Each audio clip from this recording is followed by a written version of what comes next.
नोयो body के second episode में आप सभी का मैं रुद्रेश स्वागत करता हूं। आज हम बात करने वाले हमारे सेकंड इंडिकेटर के बारे में जिसका नाम है सुपर ट्रेंड। सुपर ट्रेंड एक ट्रेंड बेस्ड इंडिकेटर है जिसके थ्रू हम हमारी बाइंग और सेलिंग को एक्सपेक्ट कर सकते हैं या फिर उसके हेल्प से हम हमारी बाइंग और सेलिंग बना सकते हैं। अगर मैं आप सबको यहाँ इन्फॉर्म कर दूं कि मैं किसी को भी इंडिकेटर बेस्ड ट्रेडिंग या इंडिकेटर बेस्ड बाइंग और सेलिंग के लिए प्रमोट नहीं करता हूँ या इन्फ्लुएंस नहीं करता हूँ, बल्कि अगर आपके प्राइस एक्शन में अगर ये सुपर ट्रेंड आती है या अप्रोच होती है तो आप इसे बेशक इस्तेमाल कर सकते हैं। बढ़ते हैं वीडियो के अंदर आगे और चलते हैं सीधा चार्ट्स पे।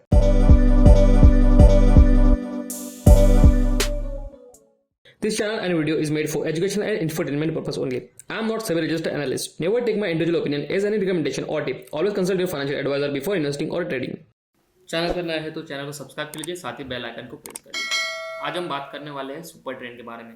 सुपर ट्रेंड बेसिकली एक ट्रेंड इंडिकेटर है जो आपको आपके पर्टिकुलर स्क्रिप्ट की ट्रेंड के बारे में इन्फॉर्म करता है। दैट इज आपका ट्रेंड पॉजिटिव है या नेगेटिव है। किसी भी इंडिकेटर को यूज करने के पहले आपको प्राइस एक्शन का नॉलेज होना बहुत ज़्यादा जरूरी है। अगर आपको प्राइस एक्शन का नॉलेज है तो वो इंडिकेटर आपके लिए काफ़ी ज़्यादा हेल्पफुल बन जाता है। और अगर आपको प्राइस एक्शन का नॉलेज नहीं है तो कभी कभी इंडिकेटर काम तो आते हैं पर आपके आरआर को मेंटेन नहीं कर सकते। और जनरली हमारा फोकस एक आरआर की तरफ ही होता है। चलते हैं सीधा सुपर ट्रेंड की तरफ, बढ़ते हैं आज के टॉपिक की तरफ और बात करते हैं सुपर ट्रेंड को प्लॉट करने की और उसे यूज़ करने की। मैंने यहाँ पे सिप्ला का चार्ट ओपन कर रखा है, साथ ही डेली टाइम फ्रेम ओपन है। सिप्ला का चार्ट मैंने क्यों इस्तेमाल किया है तो ये काफ़ी एक अच्छा एग्जांपल बन रहा है। यहाँ पे आज ही मैंने मेरी सिप्ला की स्टडी टेलीग्राम पे और मेरे व्हाट्सएप ग्रुप पे शेयर की है, तो काफ़ी ज़्यादा हेल्पफुल हो जाएगा जो मेरे साथ जुड़े हुए हैं उनके लिए कि मैंने सिप्ला को क्यों रिकमेंड किया था। और साथ ही हम इस पे सुपर ट्रेंड को किस तरह से प्लॉट करना और किस तरह से यूज़ करना है वो भी सीख लेंगे। राइट, तो पहले बात करेंगे सुपर ट्रेंड की एंड देन बात करेंगे कि मेरी स्टडी क्या थी सिप्ला के पीछे। सबसे पहले हम सुपर ट्रेंड को प्लॉट कर लेते हैं। उसके लिए हम चलेंगे हमारे इंडिकेटर पैनल की तरफ एंड इंडिकेटर पैनल में हम सिलेक्ट करेंगे सुपर ट्रेंड को। राइट, यहाँ पे मैंने सुपर ट्रेंड को सिलेक्ट कर लिया है और यहाँ पे हमारा सुपर ट्रेंड आ चुका है। मैं शेर खान का ट्रेड टाइगर यूज करता हूँ। आप जो भी प्लेटफॉर्म यूज कर रहे होंगे आपको वहाँ इंडिकेटर के पैनल में सुपर ट्रेंड इजीली मिल जाएगा। इन लाइन्स को बोल्ड कर लेते हैं जिससे ये आपको दिखे। राइट, तो ये लाइन्स को हमने बोल्ड कर लिया है और यहाँ पे कुछ ग्राफ जैसा आपको दिख रहा होगा रेड एंड ग्रीन में, तो ये बेसिकली सुपर ट्रेंड है। सुपर ट्रेंड को हमने हमारे चार्ट पे प्लॉट कर लिया है। अब बात करेंगे सुपर ट्रेंड को किस तरह से हमें स्टडी करना है और साथ ही उसे किस तरह से यूज़ करना है। आप अगर यहाँ पे देख पा रहे होंगे तो यहाँ पे एक वर्टिकल लाइन बनी है, इधर यहाँ पे हमारा कर्सर है, और उसके बाद एक हॉरिजॉन्टल लाइन बनी है। तो वर्टिकल लाइन जनरली एक ट्रेंड ब्रेक को सिग्निफाई करता है एंड हॉरिजॉन्टल लाइन एक ट्रेंड के सपोर्ट को सिग्निफाई करता है। अगर आप देखेंगे तो यहाँ पे एक काफ़ी अच्छी ग्रीन कैंडल बनी है जो बहुत ज़्यादा स्ट्रॉन्ग है, जिसने इन सारे के सारे एक जो रेंज है इसके ऊपर क्लोजिंग दी है। ये नियरली 7.35% का मोमेंटम था उस दिन जिस दिन ये मोमेंट आया था, तो जिसके कारण हमारा जो ट्रेंड था वो ग्रीन की तरफ शिफ्ट हो गया, दैट इज पॉजिटिव की तरफ शिफ्ट हो गया। शिफ्ट क्यों हुआ? बिकॉज यहाँ पे आप देख पा रहे होंगे कि हॉरिजॉन्टल लाइन मैंने ड्रॉ की, ये रेड लाइन है उसके ऊपर हॉरिजॉन्टल लाइन ड्रॉ की है, इसके ऊपर हमारी क्लोजिंग थी। जैसे इसने क्लोजिंग दी हमारा जो ट्रेंड था वो रिवर्स हो गया एंड ट्रेंड ग्रीन के अंदर शिफ्ट हो गया, दैट इज पॉजिटिव में शिफ्ट हो गया। अब ये जो हॉरिजॉन्टल लाइन है यहाँ तक हमारा सपोर्ट बनता है। प्राइस जब तक इसके टच नहीं करती या इसके नीचे क्लोज नहीं देती तब तक हमारा ट्रेंड पॉजिटिव रहेगा। एंड कई बार ऐसा भी होता है कि प्राइस 882 दैट इज यानी सपोर्ट तक आती है और वहाँ से रिवर्स हो जाती है या फिर वहाँ से सपोर्ट लेके रिवर्स होती है। यहाँ पे क्लोजिंग होना बहुत ज़्यादा ज़रूरी है। जब तक आपकी प्राइस इसके नीचे ट्रेंड जो बना है इसके नीचे क्लोज नहीं होती है तब तक आपका ट्रेंड रिवर्स नहीं होता है। और कई सारे रिटेलर्स ऐसे हैं जो इन ट्रेंड्स के ऊपर ये सपोर्ट्स के ऊपर बाइंग करते हैं, पर यहाँ पे सिर्फ सोल बाइंग करना या नेकेड बाइंग करना इधर आपके आरआर को मेंटेन नहीं कर सकता। हाँ, आपको एक शॉर्ट टर्म में प्रॉफिट बना के दे सकता है पर आरआर को देखते हुए ये चीज़ें अच्छी नहीं है। अब हम जानेंगे डिटेल के अंदर कि किस तरह से इन ट्रेंड्स को हमें फॉलो करना है। चलते हैं सीधा पेंट की तरफ और यहाँ पे मैंने आपके लिए एक ड्राइंग बना के रखी थी। यहाँ पे हमने पहले मार्क कर लिया है एक रेड लाइन, आप समझ सकते हैं हमारा डाउन ट्रेंड को इंडिकेट करेगा, फिर एक वर्टिकल लाइन है एंड देन आफ्टर एक हॉरिजॉन्टल लाइन बनी है। तो इससे हम समझिए कि ये हमारा सुपर ट्रेंड है। लेफ्ट हैंड साइड पे जो आपको लाइन दिख रही है राइट हैंड साइड की हॉरिजॉन्टल लाइन हमें इंडिकेट कर रही है पॉजिटिव डायरेक्शन को एंड लेफ्ट हैंड साइड के हॉरिजॉन्टल लाइन हमें इंडिकेट कर रहा है। मान लीजिए हमारी प्राइस जो है वो कहीं ना कहीं से डाउन तरफ आ रही है, दैट इज हमारा ट्रेंड डाउन साइड था एंड देन हमारा मोमेंटम अप साइड बना एकदम से। ओके, अप साइड बन रहा है तो हमें कई बार ऐसी पिक्चर देखने मिल सकती है कि प्राइस ऊपर तो जा रही है काफ़ी अच्छे से बट वो सस्टेन नहीं कर पाती है।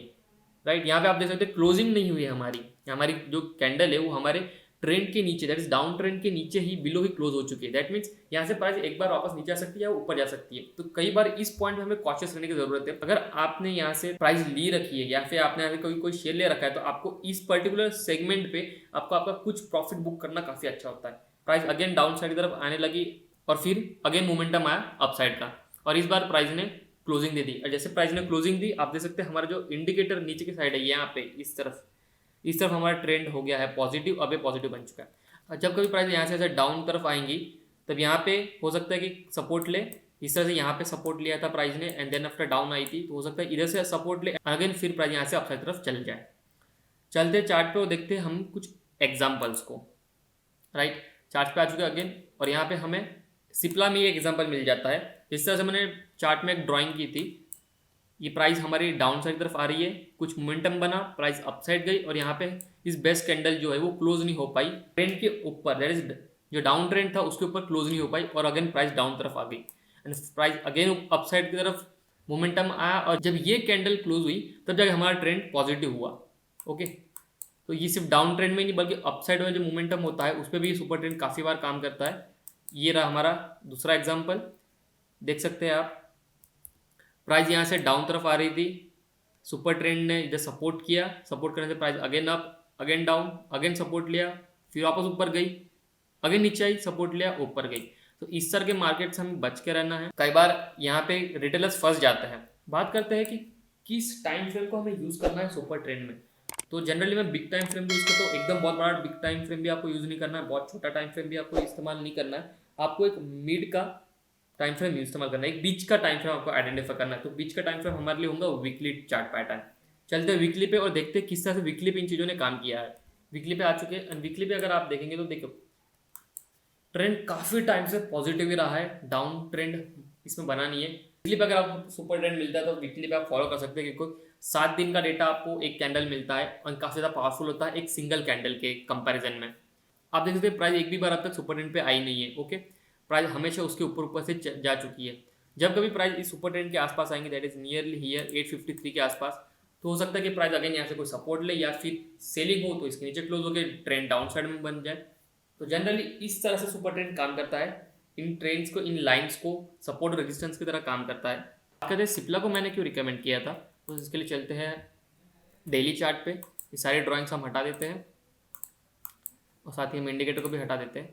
तो यहाँ पे जो हमारी थ्योरी है डिमांड सप्लाई की, वहाँ पे एक पैटर्न बनता है। तो यहाँ पे हमारा डिमांड जोन था 902 के आसपास एंड हमारा जो स्टॉप लॉस था वो करीबन 883, 882 या 880 आप रख सकते हैं। प्राइस 900 में आएंगी और हो सकता है अगेन यहाँ से प्राइस अप जाएंगी, ये हमारी डिमांड सप्लाई जोन थ्योरी बोलती है। क्योंकि यहाँ पे कहीं ना कहीं जो इतने दिन की एक रेंज थी ये वाली, इस रेंज के ऊपर यहाँ पे क्लोजिंग दी है,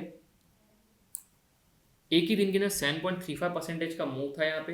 तो ऑब्वियसली इस मूव को हम अवॉइड नहीं कर सकते, हो सकता है 1 या 2 दिन बाद मूव आए एंड प्राइस यहाँ से अपसाइड तरफ निकल जाए। राइट, स्टॉप लॉस हमारा यही रहेगा 880 के आसपास एंड हमारी एंटर रहेंगी 902 905 के आसपास। प्राइस अभी 900 पे करंटली चल रही है एंड हमारा स्टॉप लॉस की बात करते हैं कि 883 स्टॉप लॉस क्यों रखा गया था। तो स्टॉप लॉस देखिए तो एक काफ़ी अच्छा रेजिस्टेंस यहाँ पे है, सॉरी काफ़ी अच्छा सपोर्ट है यहाँ पे 882 के आसपास। तो हमने 882 880 तक प्राइस रखी है। सिप्ला कई बार 880 से रिवर्स हो चुकी है, तो अगर इसके नीचे क्लोजिंग आती है 880 के नीचे तो हम हमारे लॉसेस को बुक कर लेंगे, जो कि नियरली 25 पॉइंट्स का लॉस रहेगा हमें। और अगर आरआर की बात करें हमारे टारगेट्स कहाँ तक रहेंगे, तो हमारे टारगेट्स इस रेंज तक है, दैट इज 964 965 तक हमने हमारे टारगेट्स को रखे हैं। आरआर की बात कर ले तो हमारी एंट्री होती है 905 के आसपास एंड हमारा स्टॉप लॉस है करीबन 880 और साथ ही हमारा टारगेट है नियरली 965 के आसपास। ठीक है, तो हमें यहाँ पे आरआर मिलता है 2.18, दैट मीन्स हमें लॉस है 26 पॉइंट्स का और हमें प्रॉफिट है 57 पॉइंट्स का। जिन्हें नहीं समझे उन्हें बता दूं कि हमने प्राइस एक्शन क्या थी मेरी। तो मेरी जो प्राइस एक्शन की स्टडी थी वो थी ये हमारी लेगिंग कैंडल, ये हमारी बीच की बेस है और ये हमारी काफ़ी अच्छी एक्सप्लोसिव कैंडल है जो कि हमारी लेग आउट कैंडल है। अब ये प्राइस यहाँ से नीचे क्यों आ रही थी, तो आप देख सकते हैं यहाँ पे एक सप्लाई जोन था जहाँ पे प्राइस हिट हुई एंड हिट करने के बाद नीचे आ गई। तो 979 से 104 and that is nearly 20 to 24 points का सप्लाई जोन था। प्राइस उसके अंदर गई, रिएक्ट हुई एंड यहाँ से काफ़ी अच्छी सेलिंग है नीचे आ गई। अगेन प्राइस 900 पे आएंगी, रिवर्स होंगी एंड 862 के आसपास से फॉल होना चालू हो जाएंगे। सो ये आपको, अगर आप इंडिकेटर के लिए रुकेंगे तो आपको इंडिकेटर 883 पे बोलेंगे कि आप 83 पे बाय कीजिए। हो सकता है कि प्राइस यहाँ से चल जाए 900 से 962 के साथ, 962 पे जब प्राइस जाए और वहाँ से जब नीचे एक फॉल की तरफ, एक सप्लाई जोन से प्राइस जब नीचे आ रही है तब आपको इंडिकेटर मिलेगा। दैट इज आपको एक इंडिकेटर जो है वो लेट इंडिकेशन देगा कि अब आप एंट्री लो। जब एक एडवांस ट्रेडर अपनी पोजीशन बना लेगा तब जाके आपको इंडिकेट करेगा कि बॉस अब आप जाए, अब आप अपनी एंट्री बनाइए। ये था आज का वीडियो सुपर ट्रेंड के बारे में।